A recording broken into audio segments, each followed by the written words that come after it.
하나님은 온 땅의 왕이심이라 지혜이시로 찬송할지어다. 아멘. 여기 하나님은 지금 5절에 등장하는 하나님께서 즐거운 함성 중에 올라가심이에요. 하나님께서 올라가신다는 것은 예수님을 얘기하는 겁니다. 그분은 바로 왕이시다. 멜렉, 엘리멜렉, 멜기세덱 다 이게 멜렉입니다. 예. 그래서 지혜이시로 찬송할지어다. 지혜라고 하는 것은요, 이렇게 보니까 여기 보세요. 예. 이해하다, 가르치다. 이해하는 자에게 찬양하라는 얘기예요. 우상들은 귀가 있어도 아무 생각 없어요, 걔들은. 예. 원래 불교에서는 참불교가 없었거든요. 근데 다 따라하세요. 여러분 성경학교 우리가 하니까 또 여러분 불교학교도 하대 또. 예. 그거 좀 안 따라서 했으면 좋겠어, 그거. 예. 자, 알아들을 자에게 찬양하라. 지혜시로 찬송할지어다. 그래서 우리 주님은 왕이시다. 여호와께서 친히 천하의 왕이 되시리니. 왕이죠. 역사의 주인이요. 내 삶의 주인이요. 시간의 시작과 끝의 주인이 주님이십니다. 그날에는 여호와께서 홀로 한 분이실 것이요. 그의 이름이 홀로 하나이실 것이다. 지존하신 주님입니다. 그래서 성경을 예수 그리스도를 중심으로 통전적으로 봐야 된다는 거예요. 우리가 찬양을 지금 좀 전에 다 불렀어요. 다 예수님 이야기입니다. 예수님만 이야기한다 해서 성부 하나님께서 섭섭하실 일이 없어요. 더 영광 받으시죠. 우리가 자녀를 막 누가 칭찬하면 누가 부모님이 싫어하는 사람 누가 있어요? 그와 똑같아. 어떤 분들은 또 그래. 예수님에게만 집중하면 성부 하나님 어떻게 되냐. 그거 아니에요. 예수님에게 집중할수록 성령 충만하고 예수님에게 집중할수록 성부 하나님께서 기뻐하십니다. 네. 그래서 통전적으로 봐야 된다. 홀리스틱, 인테그레티브라고 하는 단어를 씁니다. 통합적으로 봐야 되고 전체적으로 예수님을 중심으로 해서 봐라. 성경의 방대한 66권 전체를 파편화된 이야기들의 모험이 아니라 이 파편화시키지 말라는 얘기예요. 예수라고 하는 하나의 주제로 연결된 거대한 하나의 이야기로 읽어야 된다는 뜻입니다. 다 예수로 보는 얘기예요. 다 용어, 문장, 단어와 단어 사이, 문맥의 그 문장의 환경 속에서 또 누굴 차지한다 했어요? 예수님을 차지한다고 말씀드렸습니다. 그래서 성경이라는 큰 퍼즐의 모든 조각이 결국 예수 그리스도라는 하나의 그림을 완성하고 있다는 거예요. 몇 살 안 되는 우리 손주도 말이죠. 이제 2살이에요. 퍼즐 이렇게 갖다 주니까 잘 맞춰요. 이렇게 보다니까 탁탁 맞춰요. 우리가 성경을 볼 때 그렇게 보셔야 돼요. 다 이 본문에서는 예수님을 어떻게 얘기해 있고 예수님을 향해서 지금 어떠한 자세를 가지고 있지? 여기 함성 우리 어제 봤던 6절에는 찬송하라. 이 자마르라고 하는 단어가 4번 나옵니다. 4번. 찬양하라. 하늘에서 천사들이 찬양. 거룩하다. 계시록 4장 8절이에요. 이사야서 6장 꼭 거룩하다. 스랍들의 찬양. 똑같은 거예요. 삼위일체 찬양. 성삼위일체 하나님께 찬양하는 거예요. 다 그렇게 연결되어 있어요. 그래서 통전적 관점이라는 것이 무엇일까요? 이것은 전체를 하나로 꿰뚫어 본다는, 전체를 누구로요? 예수로. 예수님으로 중심을 아주 꿰뚫을 수 있는 그런 눈을 열어야 한다는 거예요. 성경을 읽을 때 어느 한 구절이나 특정 교리에만 집착하는 것이 아니라 창세기부터 요한계시록까지의 전체 흐름 속에서 그 의미를 누구를 통해서 파악하는 거예요? 예수로 파악하는 거예요. 태초에 엔아르케, 베레시트라고 할 때 로시에서 나온 거예요. 머리요, 머리. 교회의 머리일 뿐만 아니라 온 주제의 머리가 되시는 분이 예수님이에요. 엔아르케 할 때, 아르케가 예수님 창조의 근본이라고 할 때, 근본이 바로, 근원이 예수님이라니까요. 그래서 세상 철학은 아르케라 해가지고 물, 불, 공기, 흙이라고 하는데 성경은 아르케는 예수님입니다. 예수님이 모든 것의 근원이시라고. 또 그렇게 얘기하니까 또 악의 근원도 예수님인 줄 알고. 그거 아니에요. 너희가 성경에서 영생을 얻는 줄 생각하고 성경을 연구하거니와 이 성경이 곧 내게 대하여 증언하는 것이니라. 이것이 성경의 총론, 개론, 본론, 결론이에요. 서론, 본론, 결론이 이 말씀이라고. 그러니까 예수님께서 이렇게 말씀하셨으니까 그런 방식으로 성경을 봐야 될 거 아니에요. 그 관점으로 보는 것이 그 신학의 구속사적 성경 연구라고 하는 거예요. 어떤 사람 그렇게 얘기하면 또 이단인 줄 알아 또. 왜 예수님이 중심이신가? 그리스도교 신앙에서 예수님은 성경의 주인공이자 열사입니다. 그래서 예수님을 모시고 와야 성경이 풍성해집니다. 그런데 여기에서 예수님을 놓쳐버리면요, 줄 말도 없고 들을 말도 없어요. 들을 말씀도 없고 들을 말도 없다고요.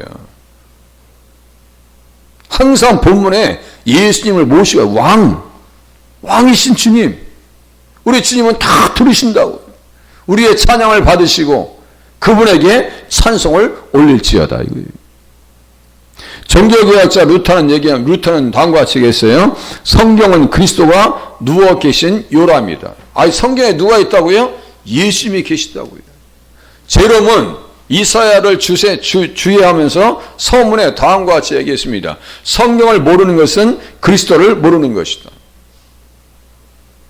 사도행전 13장 27절. 안식일마다 외우면 뭐하냐고요. 다 우리 성경 암송 구절 다 해놨어. 그런데 몰라 뭔 말인지. 그러니까 초등학교에서 중학교 졸업할 때 떨어져 나가, 고등학교 올라갈 때 떨어져 나가, 고등학교에서 대학교 올라가면 떨어져 나가, 군대 가면 떨어져 나가, 시집장가 되면 다 떨어져 나가, 어려움이 오면 또 떠나가, 병들면 또 떠나가. 이게 도대체가 이게요. 그러니까요, 근원부터 보여야 되는 거예요. 이게 정말 내가 예수를 믿는가 안 믿는가.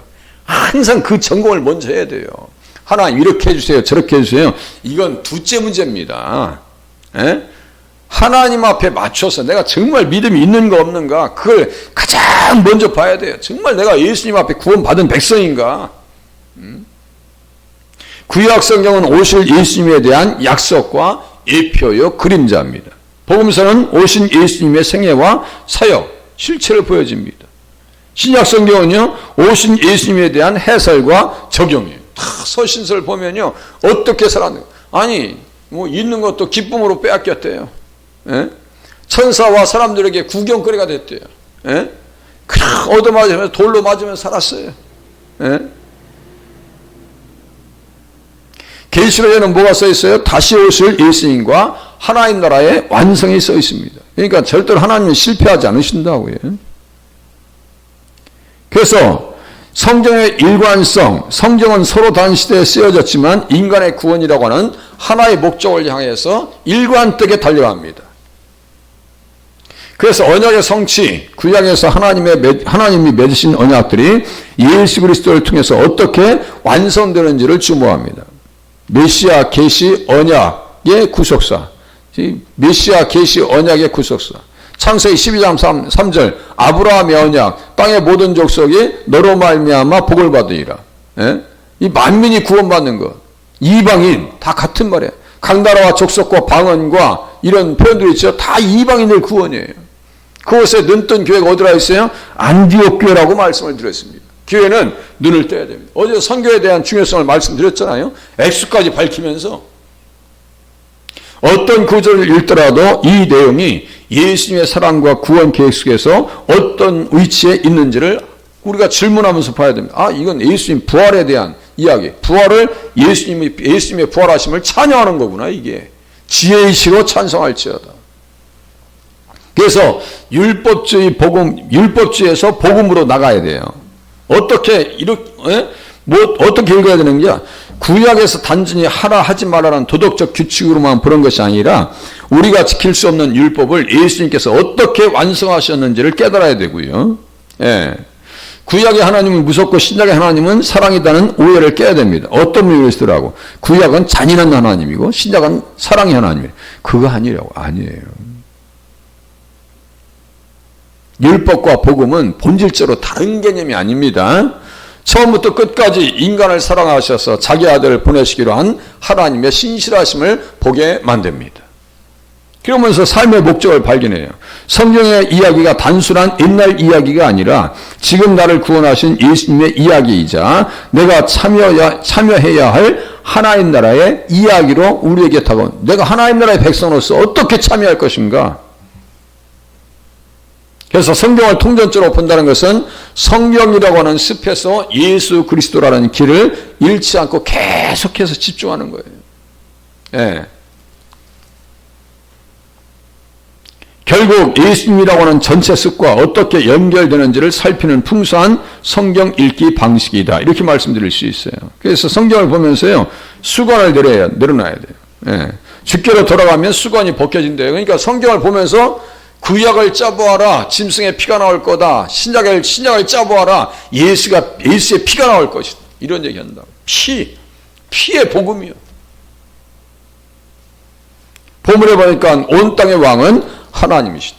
하늘에 오르시고 성도들의 왕이신 그리스도 예수시며 특히 마지막 날에 그렇게 영광 중에 다시 오실 것입니다.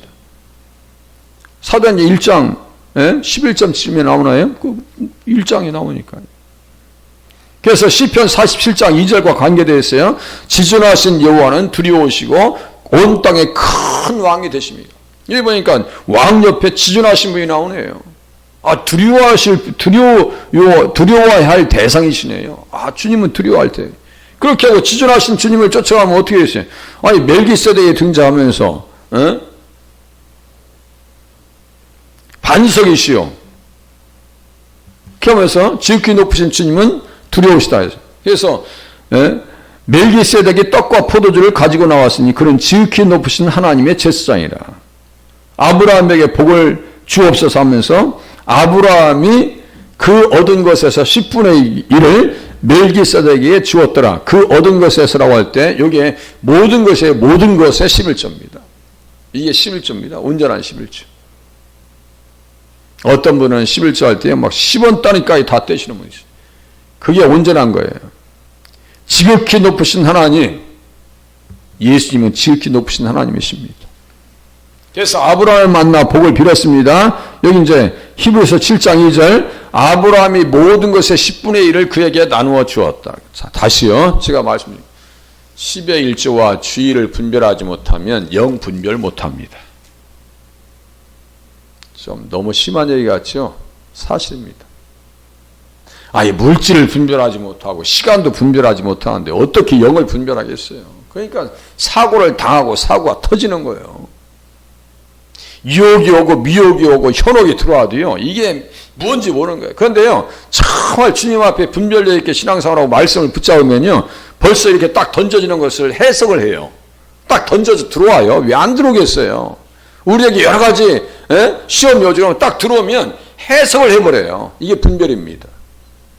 해석을 할 수 있어야 돼요. 이게 정말 하나님 앞에 합당한 건가 아닌가 해석해 나갈 수 있어야 돼요. 이제 본문에 보면 알아듣는 자에게 찬양하라. 이해하는 자, 이해력이 무한하신 유일하게 지혜로우신 하나님께 이런 뜻입니다. 지혜이시로 알아듣는 자에게 찬양하라. 모든 것을 아시는 그리스도께 찬양하라는 얘기입니다. 사람이시며 중보자이신 그리스도께서는 이해력이 뛰어나시고 지혜와 지식의 모든 보화를 가지고 계십니다. 그러니까 주님을 찬양하라고요. 알아듣는 자를 노래하라. 그러면서 알아듣는 모든 자들아 찬양. 우리도 또 알고 찬양해야 될 거 아니에요. 그냥 아무 생각 없이 찬양. 트롯, 미스터 트롯인가 이런 거 보면요, 이렇게 심사들 보면 어쩜 이렇게 감정으로 곡을 잘 해석했는지 모르겠다고 하면서 막 칭찬을 해요. 그렇구나. 알면서 자기들이 찬양이 아니라 노래 부르는 거죠. 어떤 친구는 막 노래 부르면서 눈물을 다 흘리면서 온갖 감정을 다 살려서 하는데, 우리는 찬양할 때 그냥 건성건성 찬양하면 안 되죠. 그죠? 깊이 있게 알면서 깨달으면서 찬양을 올려드려야 됩니다. 그런데 알아듣지 못하는 세력들은 들을 것도 없어요. 우상들은 할 수가 없습니다. 따라서 우상들에게 들려주는 수고는 헛될 뿐이다. 다곤시레가 막 찬양하고 그러죠. 삼손을 잡아놓고 나중에 그 현장에서 다 죽어나갑니다. 다 죽어나가요. 그 코가 있어도 냄새지 맡지도 못하고, 눈이 있어도 보지 못하고, 입이 있어도 말도 못하고, 귀가 있어도 듣지 못하며, 그럴 우사들에게 찬미가 아니고 그렇게 그거 하지 말라고 그죠. 아무 의미 없다고. 그래서 이해하는 자가 찬양할 수 있다. 그럼 어떻게 할까? 내가 영으로 기도하고, 그렇죠? 마음으로 기도하고, 내가 영으로 찬송하고 마음으로 찬송하고. 무슨 뜻인지 아시겠죠? 영으로 찬송하고 마음으로 찬송하라. 정말 온 마음과 뜻을 다해서 주님을 찬양하라는 뜻입니다. 알면서 어떻게 찬양해야 돼요? 여기 보니까 지혜의 시로 찬송할지어다. 지혜의 시로 시와 찬송과 신령한 노래들로 서로 화답하며 너희 마음으로 주께 노래하며 찬송하며. 여기 앞뒤를 보면 이제 뭐예요? 술 취하지 말라고. 오직 성령의 충만함을 받으라고. 또 주의 뜻이 무엇인가 좀 이해하라고. 세월을 아끼라고. 때가 악하라고. 세월을 아끼다라는 것은 구속한다는 얘기예요. 이 기회입니다. 시간을 잘 활용해야 돼요. 똑같아요. 또 골로새서 그리스도의 말씀이 너희 속에 풍성히 거하여 모든 지혜로 피차 가르치며 권면하고 시와 찬송과 신령한 노래를 부르며 감사하는 마음으로 하나님을 찬양하고.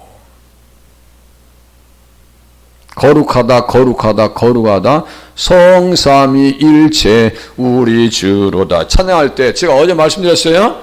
말씀에서 찬양이 나온다. 말씀에서. 그래서 우리는 마음속에 뭐가 있어야 돼요? 그리스도의 말씀이 너희 속에 풍성히 거할 때 지혜의 시로 찬양할 수 있다고요. 하나님 그 말씀이 우리 안에 있어서 정령 마음으로 영으로 찬양하는 자리까지 나갈 수 있도록 도와주시옵소서. 기도하실 수 있기를 바랍니다. 기도합니다.